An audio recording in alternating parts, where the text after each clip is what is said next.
Shavua Tov to all. At the end of Shabbat Shuva, and at the conclusion of Rosh Hashanah, as we enter into Aseret Yemei Teshuvah together, I begin with gratitude, looking around at the screens, at your faces, at your names. Gratitude to each of you for being a part of our Bayit family and community and of my life. Gratitude to Toby and Ravavi for building and continuing to build and shape our Bayit. Gratitude to our clergy team for partnering with me in trying to achieve the mission and vision of what our Bayit strives to be. And gratitude for the privilege of being one of your rabbis. Teshuvah, Tefillah, Tzedakah, Ma'avirin et roa hagezerah. Our three partners in this season, the things that we somehow imagine have the capacity, personally, nationally, to bend the outcome of our stories towards the good in these days of awe, are Teshuvah, repentance and return to our best selves, Tefillah, heartfelt prayer, and Tzedakah, giving to those in need. In this year like no other in my lifetime, like no other in the lifetime of Medinat Yisrael, this year of unimaginable loss and unspeakable evil, immense weight on our people, this year of indescribable heroism, unflagging courage, and unending connection and commitment, in this year, two of those three things have changed. Our tefillah is different. We say a chapter of Tehillim every morning, one or two every evening, followed by the reciting or the singing of Achenu, our mantra, our anthem, that we're in this together. We say every single day for 365 days now, the prayer for the safety and security of our chayalim, fighting for our safety and freedom, the prayer for the return of our hostages. May they come home to their family, to our collective family, immediately. We've been saying those prayers every single day. Our tefillah is different. And for me, the Shemona Esrei has come to life. When I managed to overcome my barriers to kavanah, some of which include the heavy feelings towards God and prayer that this year has raised, when I managed to overcome those barriers to kavanah, the petitions in our daily Amidah have new meaning. Ga'aleinu mehera leman shemecha, sanes lekabetz galuyotenu. Redeem us for your name's sake speedily, God. Lift up a banner to gather home our exiles. While our hostages are unredeemed, unreleased, unrescued, we are all in exile and captivity. Rifa'enu Adonai v'nei rafeh, heal us, God, so that we may be healed. Are there now thousands of injured chayalim whose lives will never be the same? We have so many prayers for physical healing, for spiritual healing, of hundreds of thousands, if not millions, of people living in ongoing trauma. Kol harisha kerega toved, v'chol Oyvecha mehera yikaretu. Vanquish evil and destroy your enemies. There are so many out there who want our destruction. Help us bring an end to that, God. So our tefillah this year is different than ever before. Indeed, in those first weeks after October 7th, Shul was jam-packed on Friday nights in particular. We felt the need to daven and to daven together. 12 months later, the need is not just as great, it's greater. Please keep coming if you can, every Friday night, every Shabbat, every day. Our prayers are stronger in community. Tefillah. And tzedakah. Our tzedakah was raised to a new level this year. We gave and gave and gave some more to the limit of our means. We raised funds as a Riverdale community for an ambulance through Magen David Adom. There were so many life-saving moments that Mara did in this year on October 7th. We raised money for a surveillance system through the organization Matanya. We gave to so many causes, small and large, supporting Chayalim and their families, rehabilitation and healing efforts for October 7th survivors, support for the families of reservists in Israel, the backbone of the October 7th and year since's military effort, to coexistence and shared society work in Israel. We haven't given up on that dream. The list is endless. And the needs are ongoing. They're not just as great, they're greater in many ways now. We showed our values and our care through giving, through tzedakah. And so tonight I want to ask, how must our Teshuvah be different this year? What is the meaning of Teshuvah, repentance and return in a time of war? In what way does the year we have lived through impact and shape the way we want to encounter these Yamim Noraim of 5785 on our journey of Teshuvah? What I hope we can do together this evening is come at this question from a particular angle. That is the teachings of some of the Hasidic masters who compared the wars against our enemies to the war against our inner enemy, the Yetzer Hara, the inclination that drives us to make the wrong choices. I want to examine the powerful lessons for Teshuvah we can learn from this comparison. And then, I want to question the comparison itself, the entire frame in fact, in the hopes of emerging with a broader vision of what Teshuvah means to us this year. War is everywhere in our world, everywhere in our history, and everywhere in our Torah. The first time the nation of Israel as a freed people meets God, it's on the sea at the Yam Suf, and they say, Adonai ish milchamah, God is a warrior. Yes, we have many metaphors and many mediums in which we meet God, but the first way as a nation we ever knew God was a God of war. And war is shot through our liturgy. Hence our very own traveling partner over this season of Elul and Tishrei, Psalm 27. The David Adonai Ori v'Yishi, God is my light and salvation, says Im takum alai milchama, bezot ani boteach. If war would rise against me, I trust in my relationship with you, God. War is all through our tefillah, all through our Torah, all through our history, all through our lives.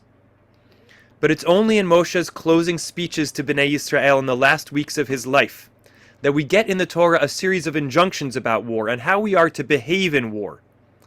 In large part because the first thing Bnei Yisrael are preparing themselves to do when they enter the land is to fight, if necessary, a battle of conquest. It's in that context that the Parsha 3 weeks ago, just a little over a week into Elul and the season of Teshuvah, opens up with a complex situation that emerges in wartime. The Psukim say in source 1, Ki Tetzei Lamilchamah Oyvecha, translated gently here as when you take the field, but literally it means when you go to war against your enemies, and God delivers them into your hands, and you take some captives, and you see among the captives a beautiful woman, and you desire her, and want to take her to wife. The Torah describes a horrible circumstance here. In the context of a successful military campaign, captives are taken, and a soldier desires one of the women captives, an Israelite soldier. Notice the careful translation of that last phrase, V'lakachta lecha leisha. It doesn't mean you may take her for a wife. It means if you want to take her for a wife, then... And then the Torah goes on with a series of laws and requirements. You have to give her a month to mourn her family in the soldier's home. Her appearance undergoes changes, and only after all of that, if the soldier wishes to take her as a wife, he may. And if he doesn't wish to, he has to release her freely. That's a little bit better than at first blush, but it's still not great. We can think of all kinds of reasons why this marriage is not the right kind of relationship for either party, and what its downstream consequences might be, and what kinds of power imbalances and cultural differences could be deeply destructive to the relationship. And of course, in a year different than any other, the pshat of this law in the reverse has been one of the most painful experiences of this year and continues to be. The sexual violence done to victims of October 7th and to the hostages, those now free who have told their stories, and the many still not. God knows what they're enduring in those terror tunnels. The idea that this passage is in a context that is still true today is deeply disturbing about our world, and also reminds us that the Torah's concerns are so real, even with the passage of millennia. So why does the Torah allow this? Why let a soldier's desires outside of the context of family and home, in the passion-driven rhythms of war, why give license to them? Rashi answers, quoting the sages of the Gemara, "V'lakachta lecha leisha," you would take her as a wife. "Lo dibra Torah ela keneged yetzer hara, she'imena kadosh baruch hu matira, yisaena v'isur." The Torah is speaking straight to the evil inclination. Because if the Torah does not give some permission, some license to do this, the soldier will just go ahead and take the woman right then and there, with no framework. This is a rare case. The Torah knows that prohibiting this act will be unsuccessful, so it tries to put a framework around it that has a chance of being followed, and puts it inside the bounds of law, and according to most interpreters, tries to diminish its likelihood of occurring. According to many explanations, the purpose of these appearance changes, the crying for a month, is all to help the soldier realize this really isn't what he wants. Allow his passions to cool and let her go. It's an attempt to meet the person somewhere along the way, to concede to the overpowering human inclinations of war, without giving in to them in their entirety. We've already learned a powerful lesson. War sometimes brings out our most base desires, and they can't always be overcome. We have to put our best safeguards in place that we can, and if in our clearer moments we can be cognizant of the long-term consequences of that choice that feels good in the moment, maybe we can help steer ourselves to a better place before we do the thing that will wreak havoc on our future and the future of others. As Rashi's continuation of the interpretation is, the next passage in the Torah talks about a man who has two wives, one whom he loves and one whom he doesn't. And the next passage talks about the birth of a wayward and rebellious son. And Rashi says, these are not unrelated. If you take that captive wife, you will grow to hate her. And the son that will be born of that union will go into a violent and wrong path. But this kind of law is an exception. The Torah doesn't make legal concessions to allow otherwise prohibited things just because they would be hard for us to uphold. Halakha is halakha. It tells us how to live our best lives. It doesn't give us permissions to do the medium thing. It tells us to be our best selves, not to give in to our inner urges. So this law is some kind of exception to the vision of halakha. War is different. It activates a different part of us, something primal. We call those instincts fight or flight. And when life and death stares us in the face, all kinds of hard to tame and hard to control instincts start to flow in a whole host of ways. The truth is, I don't actually know anything about war. I feel fortunate in some sense that that's my lot. In fact, when I think about the experiences of my friends and neighbors who have faced the unimaginable to me, it's mind-boggling. How could they just sit next to me and daven when they've experienced the most profound, most challenging, most horrible circumstances? War stands out to me as the biggest dividing line between people. So I can speculate and describe what the literature says about war, but the point is I can't even actually imagine it. It's just different. And somehow the Torah, even in its legal framework, treats it differently. And as we learn from the captive woman of war, it is not a space without accountability. There are still laws and guidelines, even if they're a little different. about how we are to behave in war, and they must be upheld, even on the battlefield. But still and again, war is different. That's why it's so profound and fascinating to me to read the Hasidic commentaries on the captive woman of war, on the situation of war, because they see war not as a unique type of case, but as a paradigm for all our encounters and challenges in our daily lives. So we're going to begin with the comments of the Be'er Mayim Chaim, Rav Chaim Tirer of Chernovitz, Ukraine, an 18th century Hasidic master whose Torah commentary presents in a clear way many of the central Hasidic insights and approaches through the lens of the weekly Parsha.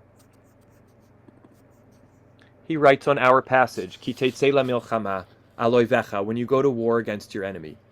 Scripture says when you go to war, here it is known to those who know, Yadua Layodim. If you know, you know, that the main part of man's war is his war with himself. That is with his lust and his desire to go, God forbid, after other gods, which is the physical, material lusts and greeds of this world, things that are permanent in the heart of man, which are directed away from God, which are called, according to the Gemara, other gods. As the sages say, quoting a verse from Psalms, you shall not have a foreign god in you. What kind of foreign god is within man? It's the evil instinct, the Yetzer Hara inside us, who tells you do this and do that, till he goes all the way to the point of telling you to go worship idols, thus making him a foreign god inside of you. And the Be'er Mayim Chaim says, this is Ikar HaMilchamah HaGedolah Sheba'olam. This is the greatest war in the world. It's our war with our own desires. As the sages say, Ezehu Gibor HaKoveshet Yitzro. Who is the real hero? The one who conquers their inclinations. So the Be'er Mayim Chaim is telling us that this text is not talking about a war against an external enemy. If the Torah is going to tell us about a war, it's got to be describing our greatest war. The war we fight inside ourselves, the war with our Yetzer Hara, the war to be our best selves and not give in to our less noble instincts, our inner idolatrous drive. This is the great war. An aside, in chapter 20 of Hermann Cohen's magnum opus, Religion of Reason out of the Sources of Judaism, because it's not a good Shabbat Shuva or Shabbat Hagadol Drasha without a little Hermann Cohen, in a passage shared with me by Dr. Shira Billet, my Eshet Chayil, a passage that happens to be about Eshet Chayil, Hermann Cohen points out that parallel processes of the redefining of heroism happen for men and women. The woman called the Eshet Chayil, the warrior woman, is redefined already in the Tanakh and Proverbs as the woman we sing about on Friday night. A woman of outstanding character in the domestic realm, endowed with kindness, charity, entrepreneurialism, and inner drive. In parallel, the sages here in Pirkei Avot redefine the Gibor, the heroic man, as the one who subdues his passions. Cohen writes, now the hero has even become an ascetic. However, he who seduces his passion is not thereby an ascetic, but a true hero, who does not permit the senses to rule him, does not become their slave, but their master.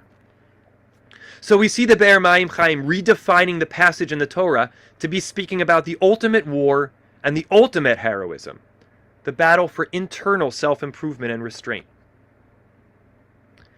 But come on, this can't be the pshat. We're talking about a real war scenario in the Torah and a real captive of war and real laws. What's the relationship between these two interpretations? Between the war against our enemies and the battle to become our best selves? Rav Simcha Bunim of Pshischa, an early Hasidic master and contemporary of the Be'er Mayim Chaim, whose disciples included the founders of Ger, Kutsk, and Ishbitz Hasidus, some of the great Hasidic dynasties. Rav Simcha Bunim explained the relationship between the war against the external enemy and the war against our inner inclination in the following way. Rav Simcha Bunim of Pshischa said, in former times in Israel, when they entered the land and actually waged war, the pshat, the plain sense of this verse, Ki Tetzei Lamilchamah, when you go out to war, was about the war of conquest of the land. And the remez, the hint in the verse, was to the war against the inner inclination. Now, when we don't have Milchemet Mitzvah, compulsory war, even the plain sense of the text speaks of the war against the inner inclination, because the Torah is eternal and was said for all time. Rav Simcha Bunim's point of departure is a powerful one. The Torah is eternal and it speaks to every generation. So when the plain sense of the text as it was originally understood, the war of conquest of the land of Canaan, is no longer relevant, a new interpretation rises to the surface to be the pshat. The Torah is really talking about our battle against their Yetzer Hara. But the outcome is then that in a time of a new Milchemet Mitzvah, a compulsory war, a war of self-defense, the Pasuk is now no longer speaking about our internal battle, but about our battle with our enemies. In a sense, what Rav Simcha Bunim is saying is that these two battles can't coexist. When we're fighting a war, our war with ourselves takes a back seat. We're not exempt from working on ourselves, but it's pushed to the side. There's a superseding demand. But in peacetime, the central message of this verse is the work on ourselves. About 700 years, 600 or 700 years earlier, in 11th century Spain, Rabbeinu Bachya ibn Pakuda, the great Jewish thinker, disagrees in his Chovot HaLevavot, Duties of the Heart. In his section on the Yetzer Hara, he writes, Ben Adam, O man, you should know that the great arch enemy you have in this world is your own Yetzer. Therefore let no other war distract you from his war, no battlefield from his battlefield, no sword of a distant enemy from the sword of the enemy which is at close quarters and inseparable from you. It is said of a pious man who met some men returning from a war against enemies, and they brought spoils after a raging battle. He said to them, you returned from the small war with spoils. Now prepare for the big war. They asked, Umahi Lamilchamah hagdolah? What is the great war? Amar lahem milchemet hayetzer v'chayalav. It's the war against the Yetzer Hara and its legions. I'm just picturing all those emotional videos we've seen over these months of chayalim coming home, surprising their spouse, their parents, their children. Remember those sweet moments of embrace. Can you imagine? After that long hug, someone sits down with the chayal and says, I'm glad you're home, but now the real battle begins. The war against your Yetzer Hara. In whatever way, the Chovot HaLevavot seems to be taking a different approach than Rav Simcha Bunim. While he doesn't quote the passage of Ki Tetzei Lamilchamah Oyvecha, he compares the two wars. And he tells us, like we just read, that even in a time of war on the battlefield, the war against the Yetzer Hara always has to take precedence. Yes, you have to fight to defend yourselves, but somehow, almost impossibly, even on the battlefield, you have to be thinking about your own growth and improvement. Maybe most fascinatingly and deeply is to return to the Be'er Mayim Chaim. If Rav Simcha Bunim has told us that the inner war is secondary to the external war, that when we have an external enemy, our battle with ourselves is pushed to the side, and the Chovot HaLevavot says the opposite, don't even let the war with your physical enemy distract you from your battle with yourself to become your best self, the Be'er Mayim Chaim attempts to harmonize them and introduces Teshuvah into the conversation in making two radical, coordinated claims. He writes, because when a man conquers this war, that's the war against the Yetzer Hara, all the conquests of his enemies, his actual physical enemies, are in his hands.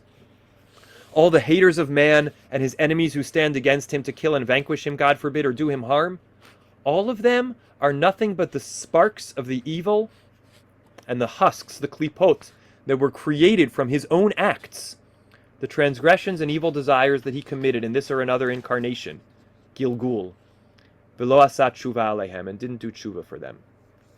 Therefore, ikar takanat ha'adam, the essential repair for a person when his enemies are attacking him, God forbid, is to do Teshuvah before the Creator of the world with total remorse for the past and accepting truly leaving the sin behind for the future. And then the spark of evil in that shell will be cancelled and will not have any power over him. And in this you understand that when a person conquers his inner war of lust and inclination, ipso facto, all the wars come into his hand, the physical wars, to overcome all those who stand against him. Maybe this is what was alluded to by the sages when they said, in the Rashi we read earlier, about the captive woman of war, Lo dibra Torah ela keneged Yetzer Hara. The Torah spoke only in response to the evil inclination. The whole thing the Torah is talking about here was to respond to the evil inclination. That's what really fights with man. And that's what man really goes to war against. Okay, let's see those two claims. Every enemy, adversary, and foe, says the Be'er Mayim Chaim, is a manifestation of our own wrongdoings. External war comes when we fall short in our internal war. And so what follows, the second claim, is that if you do real heartfelt Shuva, and here he even mentions the steps of the Rambam about Shuva, remorse for the past, commitment not to do it in the future, then you can overcome all your external enemies. Halavai, that were true. And he ends with an extraordinary flourish, that all the way back in Rashi, when Rashi says that in this case of the captive woman of war, the Torah was speaking to the Yetzer Hara, he doesn't mean that the Torah was speaking to the Yetzer Hara of the soldier about the actual woman of war. He means the whole story is all about our battle with our own Yetzer Hara. And if you can battle it successfully, God gives your enemies into your hands.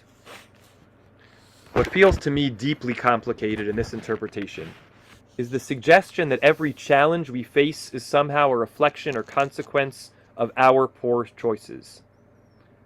I simply can't accept that theology.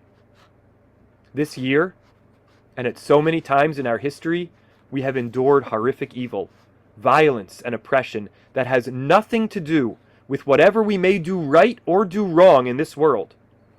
Anti-Semitism is a vicious evil for which I have no coherent explanation, no direct line to draw to our own actions as Jews. But what's still powerful to me in the Be'er Mayim Chaim's interpretation is twofold. First, it's the idea that these two interpretations are connected, that when the Torah talks about going out to battle, it can't just be talking about external enemies. We still have our own inner battle that's real. And it can't just be talking about an internal battle. Our external enemies are real. Neither one supersedes or overwhelms the other. They coexist at all times. And the way they coexist, if we take it in a softer version, offers something real to us to consider. Not that all things that happen to us are a consequence of our wrongdoings, but that our wrongdoings always carry consequences.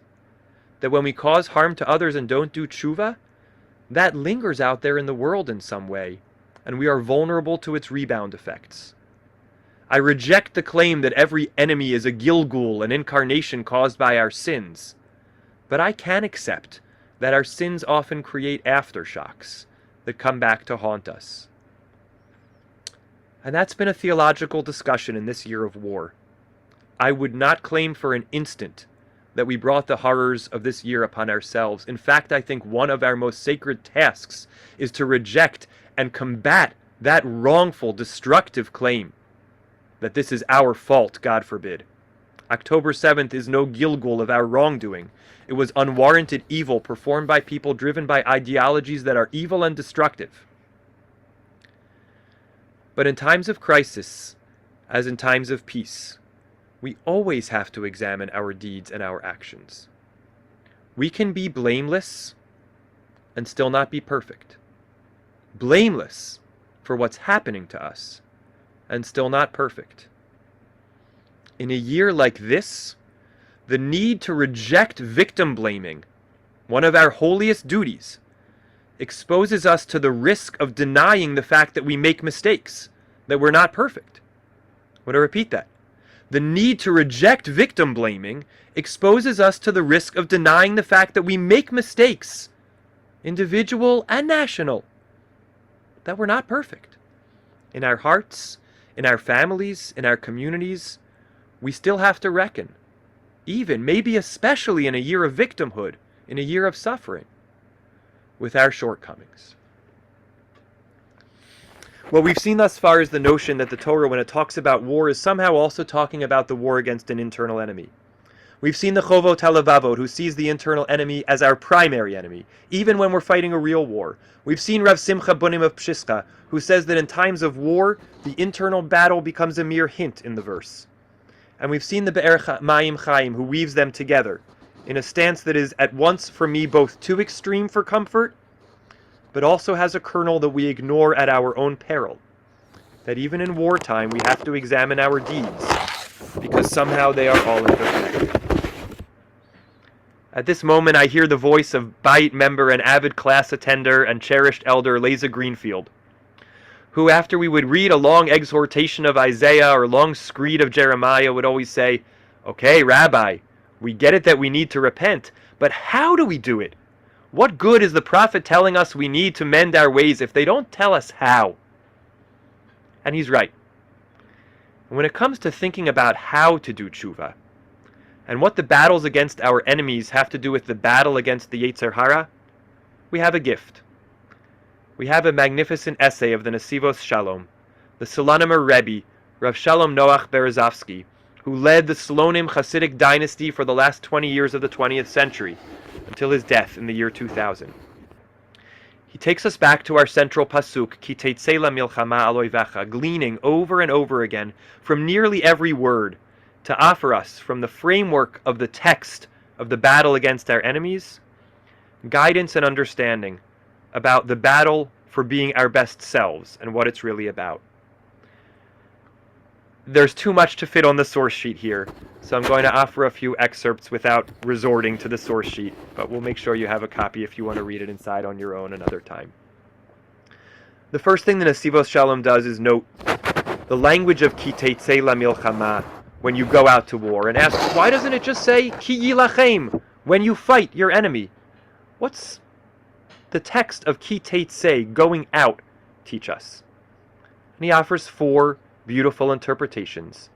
Each teaches us something about Shuva through the lens of war. He first suggests rereading our pasuk in the following way: Ki Tetzei, when you go out, Lamilchamah al Oyvecha, it's to do war against your enemy. Go out from where? Go out from the womb, he says. When our soul comes into this world, with our very first breath, we have one task, and it is to try to conquer and resist the forces in us that would distract us from our mission on this earth.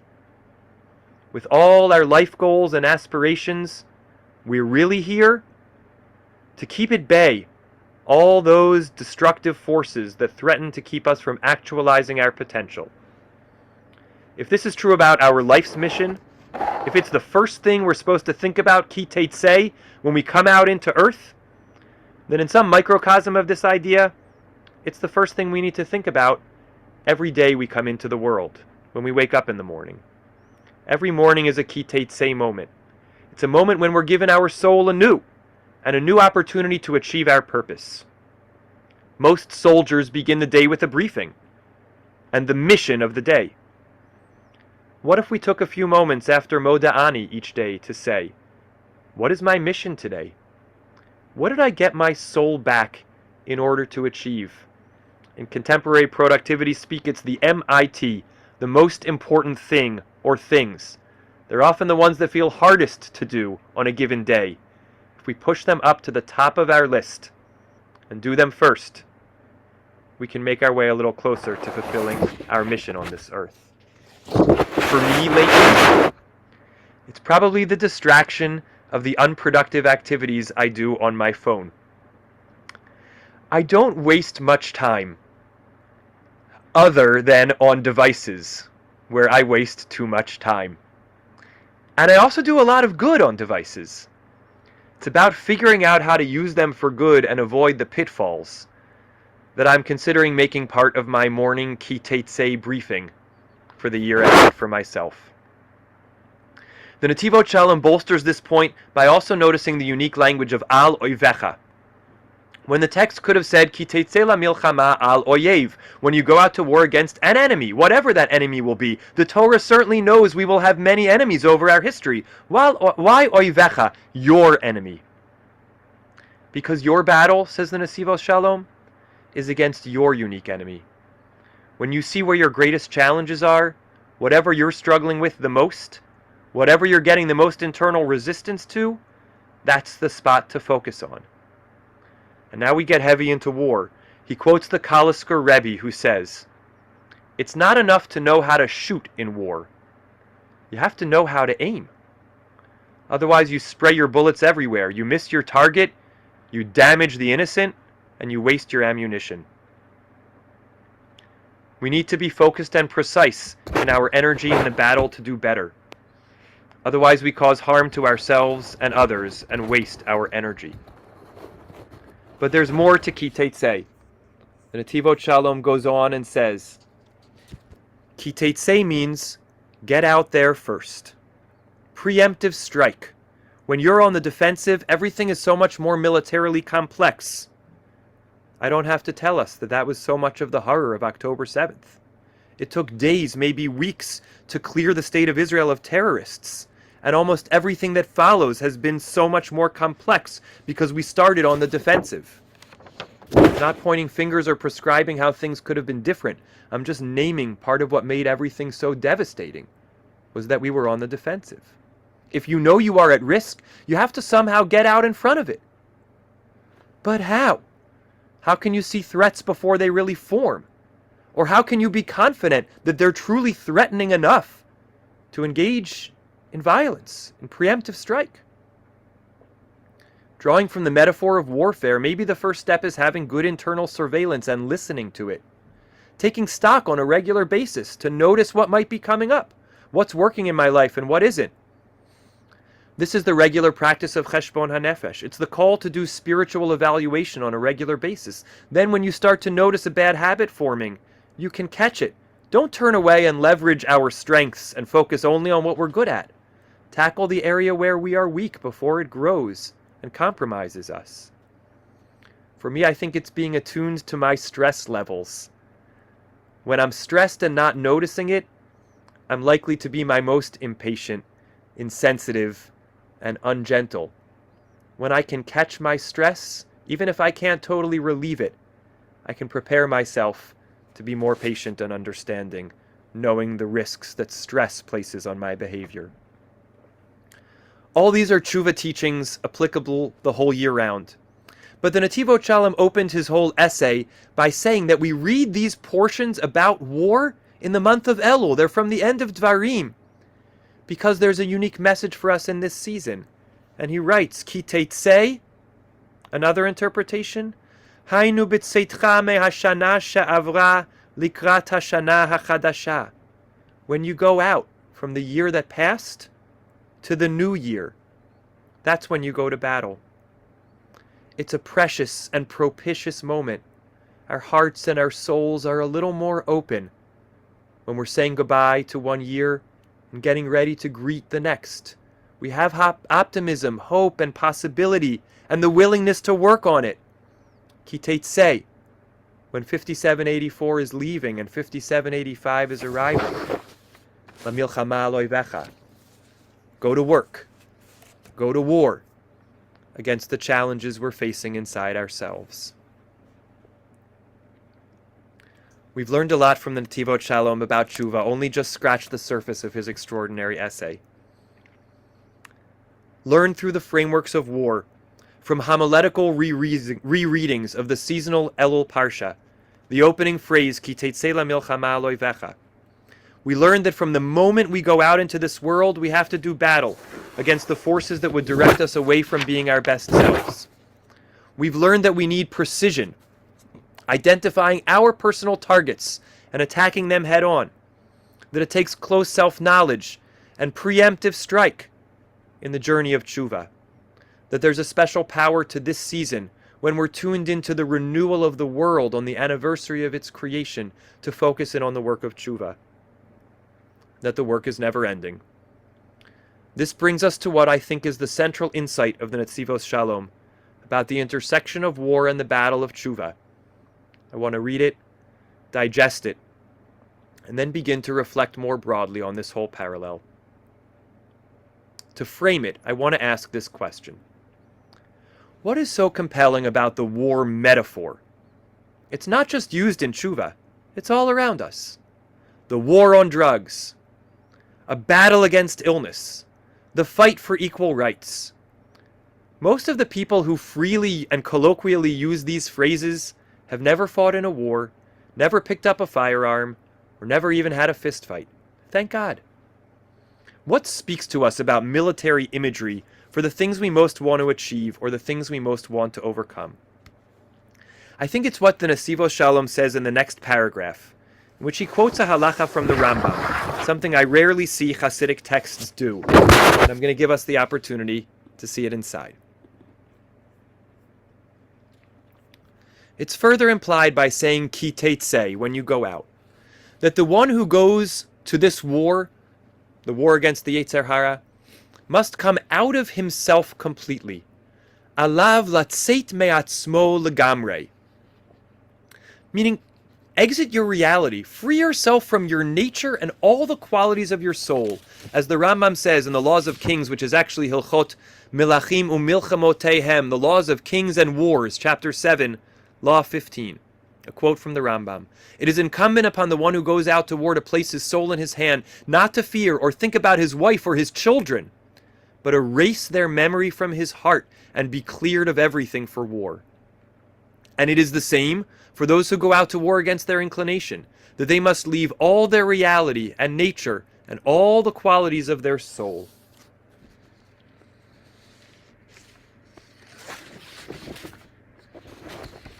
When we draw on the metaphor of war in our colloquial speech, of course we're thinking about the notion of force, about giving whatever that battle is, drugs, cancer, equal rights, giving it everything we have.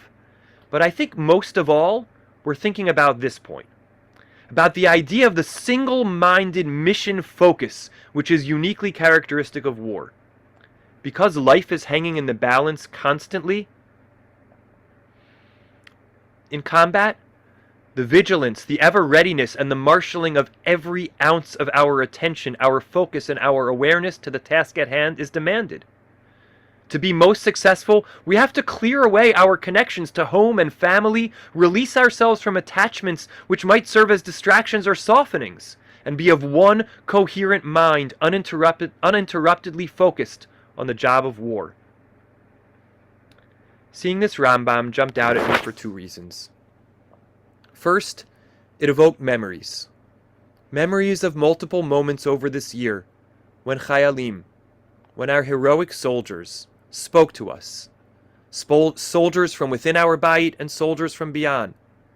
And they said the same thing. When you are in battle, they said, there is something, along with the many other intense feelings and emotions, something calming and clarifying. You have no other task than the mission that lies in front of you. Nothing is competing in your brain. You are untethered from all your other worldly concerns. You know exactly why you are there and what your purpose is. It's pretty black and white. It's powerful. It's a kind of clarity I long for in many moments of my life. It's what's so gripping and singular about war. It's what makes me feel the gaping gulf between the people who've experienced it and others like me who haven't. It would seem that Shuva is at its best with that kind of clarity, when we know what we did wrong, what we're trying to do right, and we can push aside our distractions, the competing claims on our time and on ourselves, and just work on whatever it is that needs working on. It's the most radical of the Nesivos Shalom's ki tetzei interpretations. First we had to go forth into the world to do the battle of Shuva. Then we had to go forth first with preemptive strike. Then we had to go forth into the new year. And now we have to go forth from ourselves, disconnect ourselves from everything we know, and just fight the fight against evil, enemies from without, and the urges to do wrong from within. And then I remember when those same Chayalim spoke about what happened when they came home. When they left the battlefield and tried to return to all the things they disconnected themselves from, their families, their jobs, their neighborhood, their lives. They were a mess. You can't clarify what you're supposed to be doing. You can't recalibrate your aggression and force, they told us. You can't even relate to your own loved ones. You drive the roads with an unprecedented aggression. How do you transition from a tank to a minivan? That's why I was so moved when I heard this Rambam again, related to in the film many of us watched together on Tisha B'Av, the film called Serving on All Fronts, about the contributions of the American Gap Year students, Hesder students, alumni, and faculty of the communities of Yeshivat Har Etzion and Migdal Oz on October 7th and since. If you haven't seen it, you have to find a screening. It was one of the most moving, profound, heart-wrenching experiences of my year. I went to Yeshivat Har Etzion. I cherished my experiences there, the Rebbeim and the many friends I made in that year, the community of rabbinic alumni I keep in touch with, the legacy of the Rosh Yeshiva, Rav Lichtenstein and Rav Amital, whose Torah I teach. I continue to learn so much from the Torah that emanates from the Gush. That's why the film was so moving and powerful. It was my people. The film provided so many inspiring and anguishing first-hand accounts of October 7th and the war, alumni who fell, the heroism of the Chayalim, their gripping accounts of their time in Gaza, the power of the Hesder movement of combining Torah study and defending Medinat Yisrael. The values of the yeshiva were infused throughout.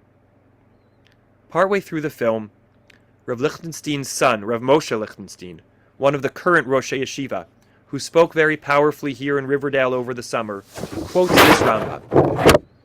The camera turns to him sitting in his office and he says, "The Rambam says a soldier must disconnect from his feelings, his family, and his home, and fight this sacred war for God's sake."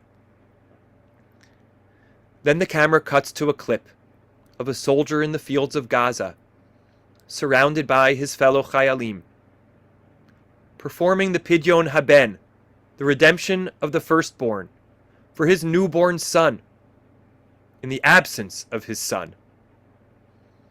The soldier's voice catches as he says the once-in-a-lifetime blessing, Asher kideshanu b'mitzvotav etzivanu al pidyon haben, who sanctified us with your commandments and commanded us to redeem our children. I can only imagine he was wondering if he would meet that son he had just redeemed. And then we hear of Moshe Lichtenstein's voice, referring back to the Rambam he just quoted, and he shouts, Ani cholek al zeh mikol vachol. I disagree with this Rambam completely. He continues, it's important to me to tell our students, our soldiers, to think about their families, about their lives. That black and white vision isn't possible, real, or safe. Because as powerful as war is as damaging as war is to ourselves. The same things that make war extraordinary, that bring out heroism that I cannot possibly imagine, that galvanizes a nation and brings Am Yisrael together in unprecedented ways, those same things shred us and break us. Maybe as we've been making our way through these sources, learning lessons about the battle against the Yetzer Hara from the laws of war, you've been nodding your head. Yes, yes, war. Yes, yes, the battle against the Yetzer Hara. But for me, I've been uncomfortable the entire time. I want to be a better person. But is my Yetzer Hara an inner enemy? Am I always fighting against a divided self? Is the approach to Teshuvah confrontational? And you know what? If I'm honest, I've always asked these questions about war too. Do we have to be fighting? Why so much violence? Is the cost to our own people and the cost to the innocent lives on the other side, and there are many, and the cost to ourselves and the enemies we make in war, is that cost worth whatever we gain? My perspective on that question changed a little bit this year. I spent this year, and I'm really speaking just for myself, we all have different experiences, different psyches, different histories, different ways of ordering our values. I spent this year having to tell myself almost every day, yes, there is real hatred out there. There are people driven by an ideology that makes them want to destroy us all and our people. And they're ready to do it if they can, if we don't stop them. And I didn't just realize that on October 7th and move on. I've had to remind myself of it over and over because I don't want to believe it. But it's true. So I stopped thinking that I know better than anyone else how to resolve this conflict, and I accepted the reality of war, the near inevitability and unavoidability of war. We have to be able to defend ourselves. And I'm sure that some of you, as you listen to me right now, are saying, "Duh, Rabbi, what took you so long?" And some of you are saying, "No, I still cannot, will not choose or accept this way." Maybe some of you are saying, "Yes, my journey was similar to yours this year." And if there's something to the fact that war is real, that it's a feature of human life, then maybe there is something to learn from it in the Teshuvah process. I don't want to vilify my Yetzer Hara. I know that sounds strange because it's called the Yetzer Hara, so it means evil. But I have to acknowledge that there are forces in me that are hard to control. That if I give in to them, they lead me in a direction I don't want to go in, that I wish weren't there. That tempt me to a less good, less kind, less loving, less productive, less holy version of myself. They can't necessarily be beaten by force. But maybe they do need some of the same kinds of battle-ready approaches. That much as I don't want to accept it, is part of life, when we contend with forces that if left unchecked, will lead us to harm. So I take the teachings of the Nesivos Shalom to heart. They speak to me this year, in a year of war, in a way perhaps they never have before. And then I circle back one more time. Sometimes war is necessary. But what happens to us when we spend so much time in it? I don't even mean the casualties that have piled up. One would be too many. Hundreds and thousands is unbelievable. I don't mean just the PTSD and the ongoing trauma that has raised mental health to a crisis level in Israel, if it wasn't already. And that has transformed each of us and our lives, for me, to a darker outlook in the world in which we live. I don't just mean the consequences of war, of families struggling to hold themselves together in Israel, economically, emotionally, spiritually, romantically, because one of their central members has been away putting their life on the line for months on end, while the other has been doing absolutely everything else, and when they come back together, they can't even come back together. I don't even mean any of that. I mean, what does a year of war do to our dream of peace? Is there a Teshuvah to do from a year of war? Not because of anything we necessarily did wrong in war,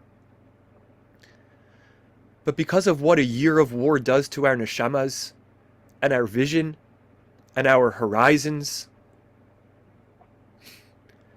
There's a remarkable debate between two of the students of Rav Kook about how we approach war. And that debate is more than just between the two of them. It delineates two sides and a profound difference of world outlooks in our Dati or Dati Tzioni religious Zionist community. Rav Kook's son, Rav Tzvi Yehuda, saw sanctity, Kedusha, in war. He saw vessels of war as Kalei Kodesh, holy vessels, like the vessels in the temple, because they were a part of ensuring our survival and hastening redemption. Rav Kook's student, Rav David Cohen, known as the Nazir, and I'm a fan of his not just because he's a vegetarian, saw war as necessary, but horrible. His thought is further summarized and developed in an article by a law student, Ariel Schwartz, that was published early in the war. You have it here in Source 8. We'll share it for a few moments. It was originally written in Hebrew and published in a Hebrew journal, but I brought the English translation for you here. A prime example of this sort of religious discourse, that's the discourse of Rav David Cohen, can be found in the words of Rav David Cohen, known as Harav HaNazir, in his book, A Scroll of War and Peace, published after the Yom Kippur War. He writes, "War is the tzara'at affliction of humanity in our generations and in all the generations that have ever been. Mass murder, general murder, killing tens of thousands, the best of humanity and the finest, leaving sick and injured, maimed for all their days. And whosoever exceeds in killing, destroying, and annihilating is the winner, successful and praised. According to the Rav, the Nazir, the prohibition of thou shalt not murder is to be an absolute decision, an absolute edict. Indeed, the Torah permitted war. There are wars of mitzvah, permissible wars and wars of defense, which are obligatory as well.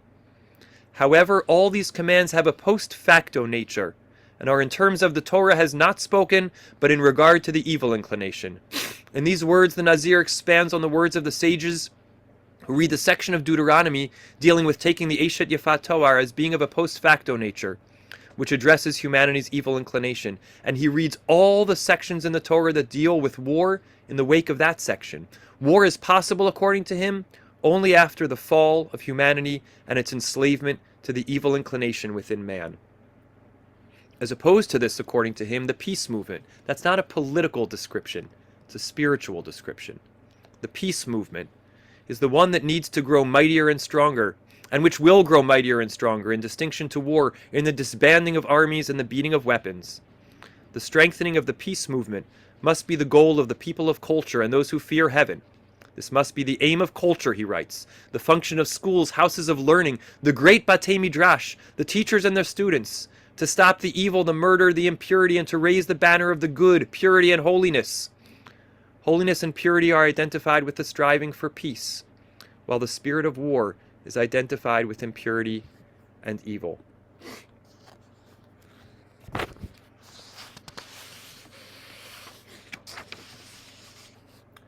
Part of what makes this stance so hard, I think, and the stance of Rav Tzvi Yehuda so appealing, in a sense, the stance of war as holy, is how could an act which protects and secures us, which brings out extraordinary courage and exceptional midot of selflessness and giving, how could it be bad? In a war with stories like the one told to Rav Rimon, the Rav in Alon Shvut, who came and spoke in our Bayit before October 7th, an incredible teacher in Am Yisrael, who's done so much for our Chayalim. A war with a story like the one told to him by one of the military rabbis, that one group of Chayalim was fighting in Gaza and they identified terrorists. One of the soldiers began running ahead to lead the attack. Another soldier pulled him back and said, "You can't lead the assault. You have a wife and 4 children." The single soldier instead ran ahead to lead the way. They succeeded in neutralizing the terrorists, but one had returned fire before being killed. Unfortunately, the brave single soldier was killed from that terrorist shot. Is there anything greater than the chesed, the gvura, the strength and kindness of this fallen soldier? But, and I almost feel like a child when I say this, but he died. Simultaneously, we celebrate his incredible heroism, and somehow we say, we don't want any of this. This isn't the heroism we want to celebrate. And then again, that comment feels like it weakens the credit of the greatest gift that one person could give another, the gift of life. But if somewhere deep down when we hear this story, if we don't also feel none of this should have to happen, this is not what we dream of, then we've lost our way. We've gotten caught in war. And we need some kind of Teshuvah, some kind of return from the blinders that war puts upon us. Elsewhere in the article we looked at a few moments ago, the author tells an extraordinary story. As a student in Yeshivat Otniel, he says, I saw how Rav Re'em HaKohen, one of the leading rabbis, at a gathering prior to the enlistment of students, answered the question of one of the students preparing to enter Tzahal, about whether he should recite the blessing of Shechianu when putting on his madim, his army fatigues, for the first time, as was the practice in many yeshivot. Rav Re'em replied, "We should recite the Shechianu blessing, not when donning army uniforms, but when as a society we will be able to remove them. Enlistment is not the complete religious horizon about which to rejoice. True happiness on which to recite the blessing of Shechianu will come only in the day when lo yisagoy al goy cherev v'lo yilmedu od milchamah, when nation will not bear sword against nation, and they shall study war no more." So I want to come back for a moment to the end of the Nesivos Shalom, a passage we haven't looked at yet. And it's not lost on me that I've taught this entire text on the framework of Teshuvah that comes from lessons of war out of a book called Netivot Shalom, Pathways of Peace, authored by a Rebbe named Reb Shalom, the Rabbi of Peace. Because sometimes the pathway to peace has to be war. But the war has to be a pathway to peace. The Netivot Shalom, as he approaches the end of his essay, starts to pivot. He opens by saying that the Sifrei, the Midrash Halacha on our Pasuk, comments on the words, Ki Tetzei Lamilchamah al Oyvecha, going to war upon your enemies, and says, Kineged Oyvecha, opposite your enemies, meeting them head on. And he says this means that the task of battling our inner inclination is not one that is partial. It's not about defeating some of it, but it's holistic, meeting our adversaries head on and aiming to defeat them all decisively and completely. But how is this to be done? He answers with this explanation. V'haderech bazeh, the way to meet and defeat our enemies head on, is as the tzaddikim say about the verse Sur me'ra v'asei tov, turn away from evil and do good. That the way to turn away from evil is al yedei asei tov, through doing good. And the explanation for this is according to what the sages say in the Midrash, quoting a pasuk, B'tachbulot ta'aseh lecha milchamah, engage in war with trickery. And they play on the word tachbulot, trickery, and turn it into chavilot, bundles or packages. Do war with bundles or packages. And they say in the Midrash, Imasita chavilot shel averot, aseh kenegdan chavilot shel mitzvot. If you've committed bundles of transgressions, commit bundles of mitzvot in kind. And in that Midrash, says the Netivot Shalom, it doesn't tell you which mitzvot to do. It just says do more mitzvot in Torah, in avodah, in loving kindness, in good deeds. Every good deed a Jew does strengthens the power of good in them and weakens the power of evil. And goes on and discusses this more at length. All of the sudden in the Netivot Shalom there's a shift. The battle moves away from a sense of combat. Yes, the Yetzer Hara is still there as a challenge, but the focus moves away from attempting to defeat it towards almost a sense of coexistence. There is evil, there is challenge. Respond with good. It's not quite a vision of peace, but it's a reminder that there's a bigger picture. There's a victory that can come from focusing on the good, on the positive. There's a vision of not combating your Yetzer Hara, but somehow engaging it, doing good alongside it, coming to a shalom which is shlemut, which is an inner wholeness. So in this year of war, we remind ourselves that the thrust of our prayers, all of our prayers, is peace. The Shemona Esrei ends with peace. Birkat HaMazon ends with peace. The Kaddish ends with peace. The long litany of Lakol Zman, that there's a time for everything in Kohelet that we'll read in just a couple of weeks, ends Eit Milchamah, a time for war, Ve'eit Shalom. And finally, in the end, an ultimate time for peace. One of the changes we make in this season, the season of Teshuvah, is at the end of our Amidah. Many have the custom to switch from Hamvarech et Amo Yisrael Bashalom, God who blesses Israel with peace, to Oseh HaShalom, the one who makes peace and does peace. And if our prayers are a challenge to us of what we're supposed to do, it's not just to be blessed with peace. It's to be peacemakers, peace doers. Sometimes war is a means to peace. Ceasefire now is a political statement. But I pray every day for this war to end immediately is not a political statement.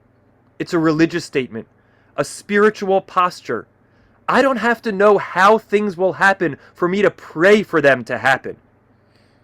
It's a stance we have to take without in any way detracting from the heroism of our chayalim, for whom we do and must pray every day, for whom we must support tirelessly and acknowledge with gratitude the heroism, the sacrifices, the extraordinary courage that they have every single day. And that's what feels almost impossible about this task. How do we do that and at the same time pray for peace and say war is just not what we want? It would be impossible if we said that all the time. It would ruin the morale of our soldiers. Somehow we have to support them and stand by them, and in the same breath say, it's not about war. It's about peace. Tonight we've looked into the Torah of war. We've seen a debate about whether, when the Torah describes war in the portions we read in the month of Elul, the Torah portions, whether it's referring to literal war or to our inner war, our battle with challenges that try to derail us from fulfilling our purpose in this world. When we are in real war, what happens to our battle with our inner challenges? Which takes precedence? We've seen the Nesivo Shalom who brings them together, who shows us the many ways in which the lessons of war actually teach us how to best conquer our inner adversary, how to do Teshuvah, lessons about vigilance, focus, regular reflection, and how to do targeted and precise spiritual work. And then we've asked, is this the right frame? Is this how we want to relate to our inner selves, adversarially? And then we've asked in kind, how do we want to view war? It is a place of heroism and unity and clarity of purpose. But is it good? Is there a Teshuvah to do from a year of war, even when war is needed and warranted? How do we wholeheartedly support our Chayalim, recognize the necessity of necessary war, without losing sight of our vision of peace? Even if it feels further away than ever, peace is the dream. It's the vision, the hope, and the tefillah. It's what our charge is every single day, to ask ourselves and God how we can be peacemakers. And maybe for some of us, that looks like opposite things, but that's okay. We follow our path to be peacemakers. We must cultivate that vision and love in our hearts, even, perhaps especially, in a year of war.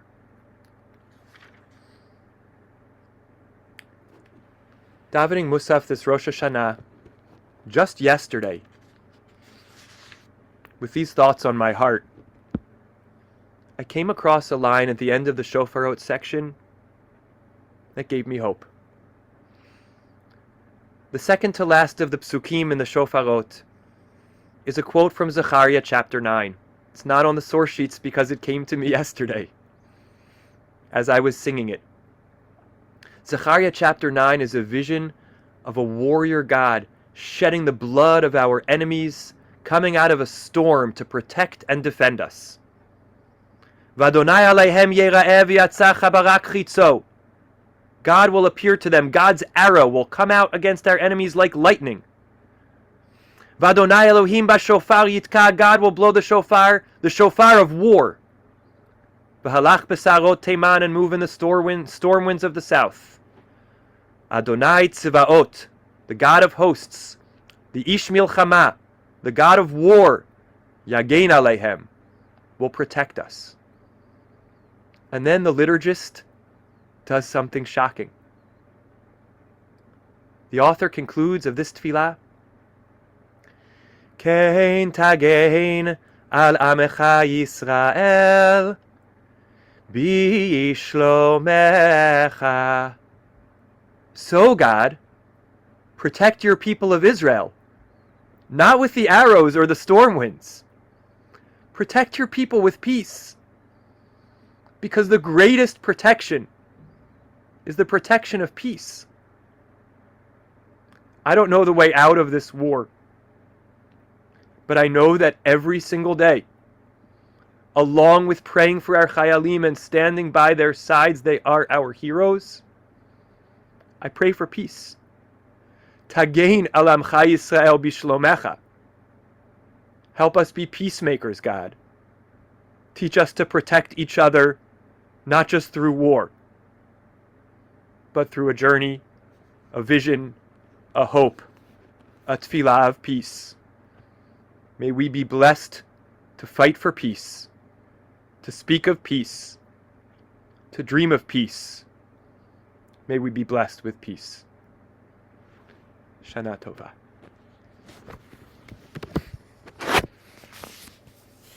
Please feel free to unmute. I always love hearing each other's voices to wish each other a Shana Tova. Thank you so much. Thank you so much. Shana Tova, Gmar Tov, Tova. Yasher Koach.